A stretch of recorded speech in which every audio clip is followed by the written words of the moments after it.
Өмнөх хэсэгтээ агаарыг соруулах талаар ярьлаа. Тэгэхээр нэгэнт сорж байгаа юм чин агаар сэлгэнэ гэдэг бол нэг талаасаа сорох, нөгөө талаасаа заавал тэр сорогдох хэвээр агаар нь гаднаас орж ирэх хэвээр байдаг. Бид нар илүү барилгыг илүү сайн битүүмжлэлтэй одоо барьдаг, хийдэг болсон утгаараа бидэрт зайлшгүй юм агаар оруулах системүүд шаардлагатай болдог.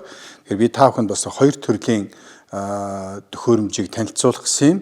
Зүгээр шийдлэхээсээ илүүтэй ерөнхий зарчим нь юм байх ёстой шүү гэдэг талаас нь тайлбарлаж байгаа шүү. Тэр талаас нь бас ойлгоорой. Өөрөөр хэлбэл хүн болгон бас өөрсдөө ч гэсэн ингэж хийгээд байх боломжтой юм. Тэр хийхдээ харин юуг анхаарах ёстой бэ гэдэг талаас нь зөвлөмж өгч байгаа шүү гэдгийг ойлгоорой. Тэгэхээр хамгийн эхлээд шийдэх ёстой шийдэл бол ерөнхийдөө сорж байгаа бол гаднаас заавал нэг сенсмиз ашиглалгүйгээр агаар маань орж ирээд байдаг. Тэгэхээр хамгийн энгийн шийдэл бол ерөнхийдөө энэ байж гэн. Энэ бол агаар оруулах одоо юу гэдэг нийлхийн төхөөрөмж. Мэдээж энэ гадна талтай байна. Гадна талтай байж байгаа учраас энэ борооны ус энтрээс хамгаалаад ингээд дотгошоо ус орохооргүй байна гэсэн үг. За энэний хажуу талаас нь харах юм бол хоолойгоо заавал дулаалж өгдөг. За дулаалж өгч байгаа нь инүүнтэй залгагдж байгаа ханы хийцэд нөлөөлөхөөс одоо хамгаалж байгаа байл өөрөөр хэлбэл энийг хүүтэй агаар ороод ирэхээр энтэй залгагдж байгаа хан хөрдөг эргээд энэ дээр конденсац үүсэх иймэрхүү асуудууд үүсдэг учраас тэрийг хамгаалж байгаа шийдэл дотор талд нь байж байгаа зүйлийг бас харж байгаа байх. Тэгэхээр дотор талд нь байгаа зүйл нь юу вэ гэхээр гаднаас орж ирж байгаа дуу чимээг намдаах одоо дууны дөрөвийг хуглах гэх юм одоо ийм зорилготойгоор байдаг. Тэгэхээр ийм хоёр төрлийн зүйл энэ агаар оруулж ирж байгаа саралжин дээр байх нэ, нийлхийн дээр байх нэ гэдэг асуудал. Нөгөө талдаа мэдээж хүсээгүй байхад хүүтэй агаар орж ирээд байх юм бол эндээ тохируулах ийм хаалттай байх ёстой. Ингэжээж энэ маань одоо юу гэдэг хүн байгаа үед бол мэдээж нээх ёстой. Хүн байхгүй үед бол хааж явах ёстой гэсэн ийм зарчмаар ажиллана гэсэн үг. Тэгэхээр энэ маань эргээд нөгөө хит их хүүтэй агаар орж ирээд тэрийг нь халаахын тулд бас илүү халаалт маань илүү ажиллаад байх гэдэг зүйлээс хамгаалж байгаа. Тэгэхээр заавал ийм тохируулахтай өөрөөр хэлбэл цөөхөн байх юм бол хаг сонгойлгоно, олон хүн байх юм бол бүтэн онгойлгоно гэдэг эсвэл хөнгөө байх юм бол хаанаа ч гэдэг юм уу яг ийм зарчмаар ажиллана гэсэн үг. Тэгэхээр энэ бол гаднаас агаар оруулж ирэх зайлшгүй нэг юм шаардлага. Мэдээж Улаанбаатар хотын хувьд нэг ялангуяа шороо тоос утааны асуудал орж ирдэг. Тэгэхээр эндээс хамгаалж хийх ёстой юм бол энэ шүүлтүрийн асуудал байж байгаа юм. Ерөнхийдөө шүүлтүр нь яг ангилах юм бол хоёр төрлийн шүүлтүр байдаг. Нэг нь шороо тоосны шүүлтүр. Энэ бол ерөнхийдөө жилийн турш хэрглэж болдог. За энэ төрлийн фильтр бол угааж болдгоор нэг онцлог байдаг. Өөрөөр хэлбэл 14 хоногт итгэж юм уу те өөрөөсөө бохирдыг харж агаад тодорхой хугацааны дараа угаа цэвэрлээд буцаагаад хийгээд ээж болдог. Нөгөөх нь утааны зориулттай фильтрүүд байдаг. За HEPA фильтрээс гадна F төрлийн гэж ярьдаг. Одоо манайхаар бол дашаагаад улсын F-тэй тийм төрлийн фильтрүүд байдаг. За эдгээр бол үндсэндээ утаа буюу нарийн тоосон цорыг бууруулах зорилготой. Буюу нөгөө нэг халаалтын улиралд гаднаас их утаатай агаар орж ирэх гэдэг. Тэр үед энэ төрлийн фильтрийг ашигладаг. Тэгэхээр иймэрхүү хоёр төрлийн фильтртэйгээр дулаалгатайгаар дуу шингээгчтэйгээр гаднаас ийшээ хоолойроо бороо хурын ус оруулахгүй байх ийм хаалттайгаар эргээд одоо дотор талаасаа юу гэдэг нь те одоо агаараа тохируулах боломжтой ийм шийдэлтэйгээр хийх юм бол энэ үндсэндээ агаарыг оруулах энгийн ердийн шийдэл болж байна гэсэн үг. За энийг бол ерөн зүгээр барилгын материалын аж дэлгүүрүүдээс олоод аваад хийгээд байх боломжтой энгийн хялбар хийц байгаа.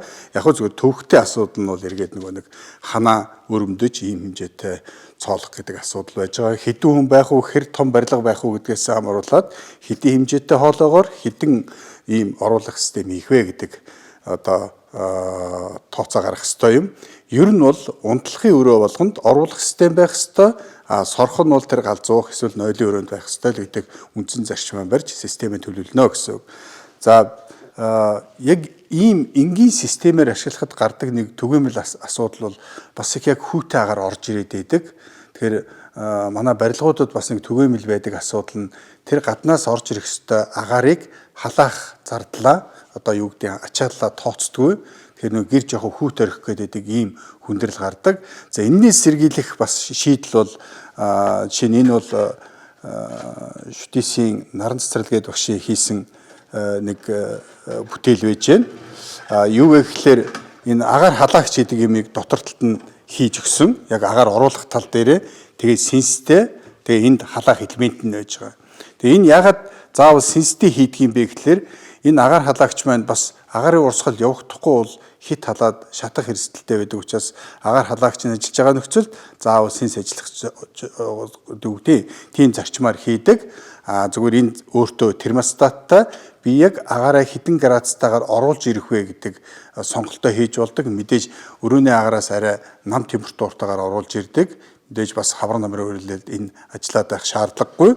Тэгээ ахаад энэ шийдлийн хувьд гэх юм бол бас л урдталтаа зардлуудаа ихсгэж явах боломжтой юм тохируулгуудтай тэрүүгээр хааж нээж болдог. Тэгэхээр ихсгэх үү багасгах уу гэдэг асуудал нь энэ дээр хийгдэж явчтаа гэсэн үг. Ялгаагүй тэр хоолойн ч гэсэн бас л нөгөө нэг төрөвчийн дурдсанчлан дулаалгатай байх ёстой. За ахаад энэ жишээ нь яг энэ системдээ зориулаад хийсэн зүйл нь гадна талаараа энэ яг орж байгаа хэсэгтээ утааны фильтртэй гаднаас орж ирж байгаа хэсэгт нь эргээд ийм шорооны фильтртэй нөгөө нэг нарийн фильтр маань бас эсэргүүцлэхтэй байдаг учраас илүү том гадаргуу үүсгэхийн тулд ийм конусын хэлбэрийн шийдэл гаргаж өгсөн байж байгаа. За дээрээс нь нөгөө нэг буцаж агаар үлээлэхгүй өөрөөр хэлбэл агарын буруу урсгал үүсэхгүй тулд дотор нь бас ийм одоо үл буцаах гэх юм уу да ийм хавхлагнууд хийж өгдөг. За нэг ялангуяа нөгөө нэг ер нь бол яг унтлахын өрөөнөөс агаар ороод нойлын өрөөнөөс гараад зайлуулагдах хэвээр. Тэгэхээр зарим одоо нөхцөл байдлаас үүдээд эргээд сөрөг урсгал үүсчих гээд байдаг. Тэрнээс хамгаалахын тулд ийм бас буцаахгүй калапонгуудыг ч гэсэн шийдэж өгсөн байдаг. За тэгээ мэдээж гадна талдаа ус борооных нь хамгаалттай иймэрхүү байдлаар шийдэх хэвээр юм. Болж игэл бас нэмгэн дотор талд нэм порлоноор бас нөгөө дуудас гаргах гэдэг юмудаа нэмж хийж өгдөг. Тэгэхээр энэ нөхцөлд бол агаараа халаагаад ингээд өгнө гэсэн үг. Тэгэхээр яг мэдээж хэр хэмжээний агаар оруулах уу гэдгээс хамааралаад харилцаа адилгүй хүчин чадалтай байдаг. Гэхдээ бүр их хав халуун агаар биш. Ямар ч байсан нэг одоо бүлээн бүлбэр гэдэг чинь нэг 5-10 градустай ч юм уу тийм хэмжээний агаар оруулахад бол энэ халаагуур нь энэ хоолой хэмжээ идэртэйг уялдаад таарч байдаг. Тэгээ үлдсэн тэр дулааныг нь халаалтын систем нь өөрөө нөхөж өгнө гэсэн ийм зарчмаар ажилладаг. За ийм системүүд байна хялбархан. Тэгээд мэдээж өөр илүү одоо иж бүрэн систем хийя гэх юм бол одоо дулаан эргүүлэн ашиглагчтай гэдэг ийм системийг төлөвлөх одоо бүр иж бүрэн ийм механик систем төлөвлөх шаардлагатай болдог.